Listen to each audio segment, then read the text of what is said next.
kita mendengar dan menyimak tentang hal-hal yang memang harus dibicarakan, dan kita telah memutuskan. Yang pertama, di Kota Bengkulu seluruh sekolah mulai dari PAUD, SD, SMP, SMA, pesantren, universitas semua diliburkan. Ya, hari Senin semua diliburkan.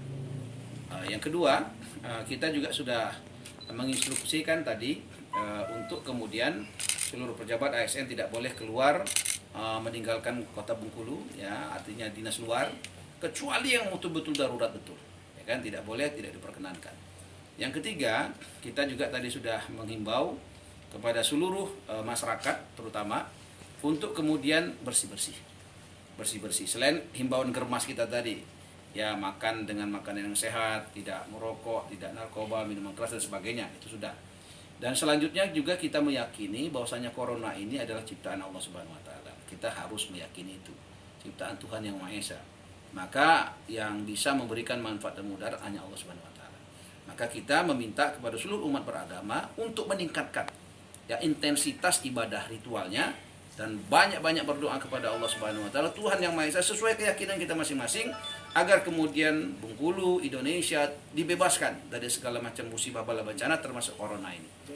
Dan kemudian juga kita menghimbau dan mengajak kepada umat Islam khususnya jaga wudhu. 24 jam harus dalam keadaan wudhu.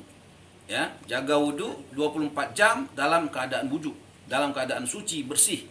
Karena corona ini tidak akan menyerang orang-orang yang dalam kondisi suci, bersih.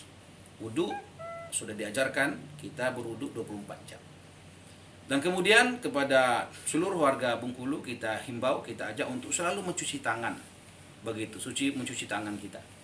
Secara bersih, pakai sabun tentunya. Dan kepada seluruh umat Islam kita juga meminta untuk meningkatkan, ya, sedekahnya.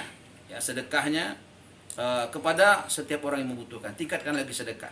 Dan tingkatkan lagi puasa sunnah. Ya, puasa sunnah. Karena ini salah satu solusi untuk kemudian kita terjaga dari segala macam penyakit dan musibah.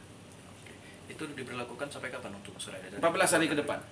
Ya, 14 hari ke depan. Mulai hari Senin sampai 14 hari ke depan. Untuk tingkatan sekolah SD, SMP, SMA, universitas berlaku. Artinya untuk ASN sendiri masih tetap ngantor. ASN kita lihat besok, ya, masih Senin masih masuk, tapi kalau ada himbauan Mendagri begitu tentu kita harus taat, karena Indonesia negara kesatuan Republik ini, Bengkulu ada bagiannya. Jadi kalau Mendagri memutuskan ASN harus dirumahkan, maka Kota Bengkulu akan merumahkan seluruh ASN-nya sesuai dengan petunjuk dan arahan daripada Bapak Menteri Dalam Negeri. Oke, untuk aktivitas belajar mengajar sendiri seperti mana, Pak? Belajar dan mengajar, tadi ada juga satu pesantren yang kontak saya, dibilang, Pak, bagaimana kami mau ujian nih? Bukan artinya tidak berhenti belajar, tidak, belajar tetap. Kan bisa diberikan tugas-tugas, begitu apa yang akan diajarkan itu bisa belajarnya di rumah. Bisa dikontrol melalui media-media, begitu. Handphone, alat komunikasi kita sudah canggih, jadi tidak harus kita bertemu dulu, begitu. Terus ini kan masih ada sisa rangkaian kegiatan HUT Kota Bengkulu gimana? Itu pun kita mohon maaf, itu kita batalkan dulu semuanya, sehingga kemudian aktivitas seperti ada lomba futsal antara eksekutif legislatif itu kita drop dulu. Begitupun ada acara di Balai Kota malam ini, itu pun kita drop dulu, sehingga karena memang kita tidak ingin Kota Bengkulu yang tidak ada sama sekali kena corona ini kemudian ada 1 orang 2 orang yang kena, itu bisa luar biasa.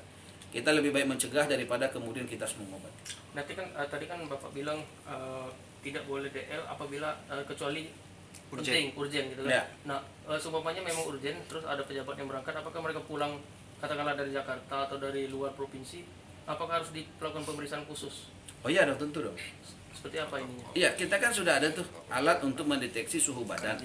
Ya, dan beberapa SOP lainnya, Dinas Kesehatan sudah melaporkan ke saya, itu akan dilakukan begitu. Sehingga potensi orang kemudian ketika terindikasi terkena corona ini bisa kita antisipasi penyebarannya. Ya, jangan sampai kemudian orang ini ketahuan sudah parah dan sebarannya sudah kemana-mana, itu jauh lebih repot begitu. Terima kasih, Pak. Terima kasih ya.